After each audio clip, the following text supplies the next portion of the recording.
Good morning, everyone. In today's session, we are breaking down saliva not just as a body fluid, but as a clinically powerful, biochemically active system. By the end of this lecture, you will be able to understand its complete composition,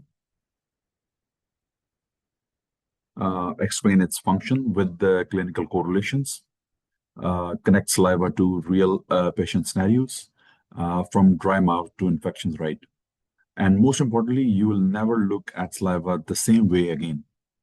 So stay focused, because this is not just theory. It's a exam gold standard plus clinical insight combined. So let's start with a simple question. Is saliva just a water or something far more complex?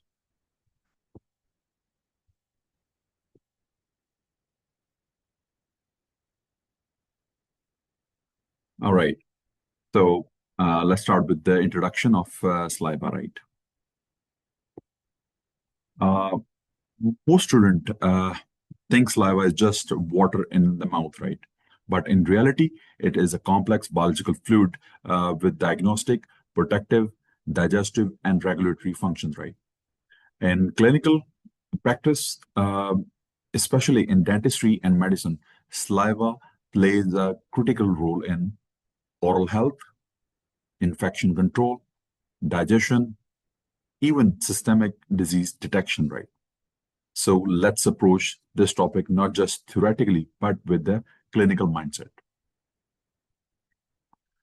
Let's start with the introduction, right? Saliva is an extracellular fluid secreted by salivary glands. There are three major pairs of salivary glands. The very first one is parotid gland that contributes about 20% of the saliva. Submandibular glands contribute about 70% of the salivary secretions, and sublingual glands contribute about 5% of the total saliva secreted by the human, right? And the remaining 5% comes from numerous minor glands in oral cavity and pharynx. So submandibular gland dominate basal secretion. That's why even at rest, your mouth remains moist, right?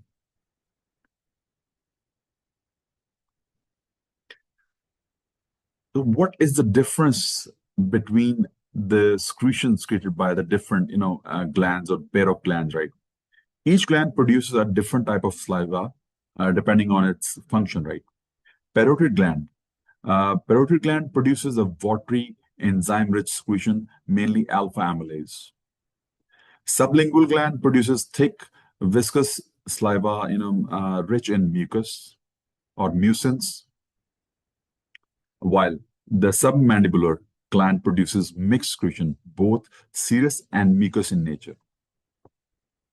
So, if we can correlate clinically, dry mouth, that is also called as xerostomia, often affects mucin, that leads to difficulty in swallowing.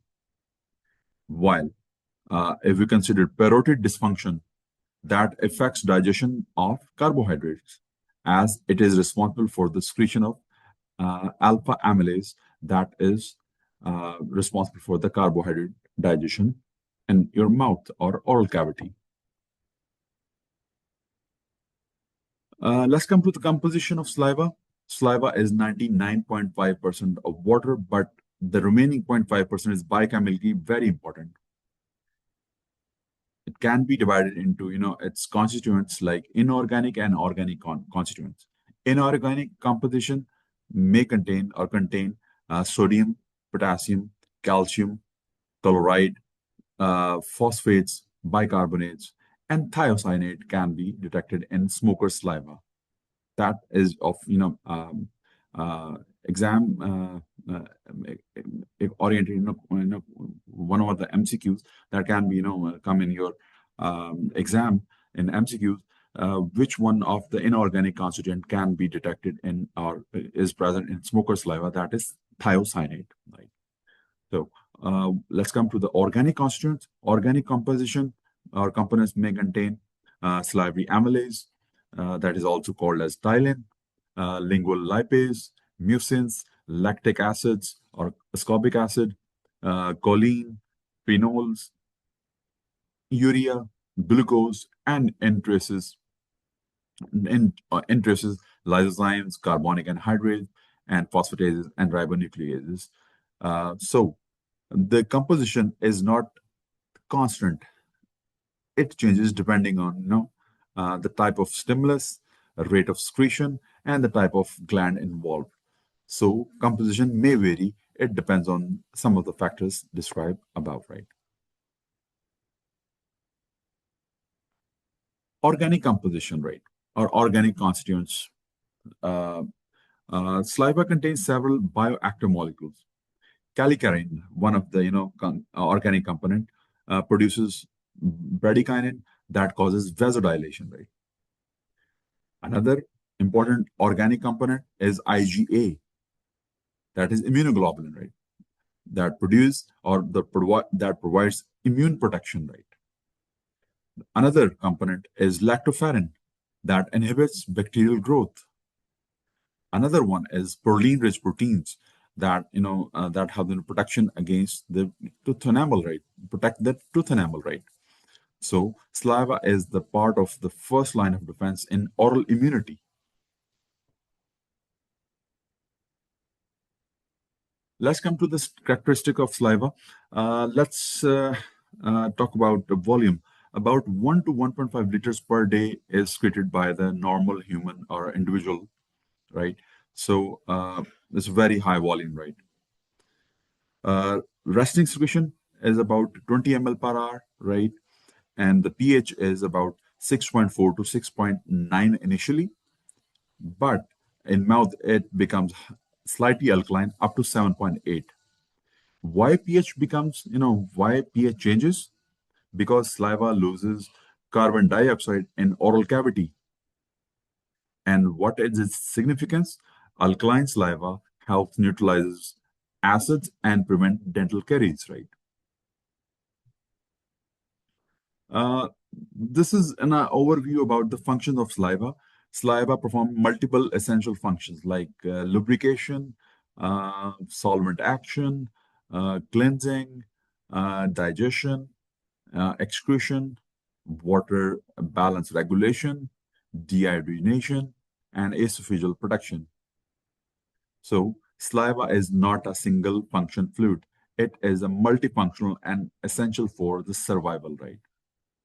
So let's discuss one by one each of the function, right, given in this slide.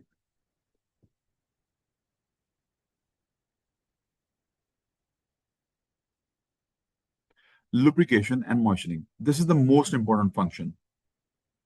Saliva moistens fluid, forms a bolus, facilitates swallowing, and patient with a dry mouth having difficulty in speaking, swallowing, and wearing dentures. So you need to have lubrication and moistening all the time, right? Let's come to the solvent action. Saliva dissolve food particles. This allows activation of taste buds, stimulation of appetite, increased gastric excretion. This is why dry mouth reduces taste sensation, right? Cleansing action. Saliva continuously washes the oral cavity. So it removes food debris, it inhibits bacterial growth, it prevents dental caries, lysozymes, lysozymes play a key role in breaking bacterial cell wall.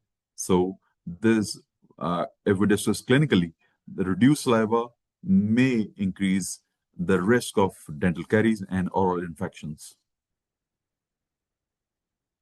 Let's come to the digestive function. Saliva initiates digestion. Salivary amylase. Salivary amylase breaks down starch into maltose and oligosaccharides that acts on alpha 1,4 linkages, glycosidic linkages, right? And furthermore, lingual lipases. Lingual lipases begins fat digestion and it continues its action in the stomach. what is its importance in digestive role? Saliva starts digestion even before food reaches the stomach, right? Let's come to the excretory function. Saliva helps eliminate substances from the body, like heavy metals, like lead or mercury, some of the drugs like iodides, antibiotics. It helps in the excretion of some of the viruses like HIV, mumps, rabies, right? And the polio viruses, right? Saliva can be used for the diagnostic testing as well as it helps in the excretion as well. What about the regulation or the balance of water? In dehydration, saliva production reduces or decreases, mouth becomes dry. This triggers the sensation of thirst. This is the protective mechanism to maintain a fluid balance, right? Deiodination. Deiodination is the next function. Salivary glands help in metabolism of thyroid hormones by removing iodine. And this removal of iodine contributes to the hormonal regulation, right? Next is the esophageal clearing. Saliva neutralizes reflexed gastric acids. It protects the esophagus from acid damage, and reduced saliva worsens acid reflux symptoms, right? So you need to have clearing and neutralizing the esophageal components, right? Next comes the regulation of saliva. Salivary secretion is controlled by neuronal or neural mechanisms, right? There are three types, right? The very first one is spontaneous, resulting salivary secretion. Second one is secretions due to unconditioned reflexes. And the third one is the secretion due to conditioned reflexes. Let's come to the very first one, regulatory method, right? That is spontaneous secretion, right? Saliva is continuously secreted even without stimulation, in the absence of any known stimulating factor, right? This is due to continuous acetylcholine release, right? It keeps oral mucus or mucosa moist all the times.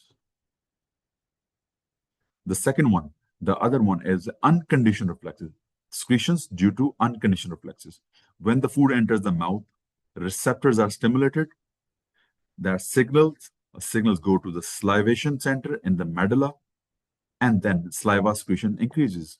This is an automatic physiological response. And the third one is conditioned reflex. Salivation can occur even without food. Stimulation or stimuli include sight of food, smell of food, thought of food. This is learned response, classical conditioning, right? Also seen in nausea, vomiting, right? Finally, saliva is a highly specialized biological fluid, right? With the digestive function, protective roles, diagnostic functions, or diagnostic importance. Understanding saliva helps you to diagnose oral diseases, understand digestion, interpret clinical condition. So next time when you think of saliva, don't think of it is as just a fluid. Think of it as a biological powerhouse or biochemical powerhouse.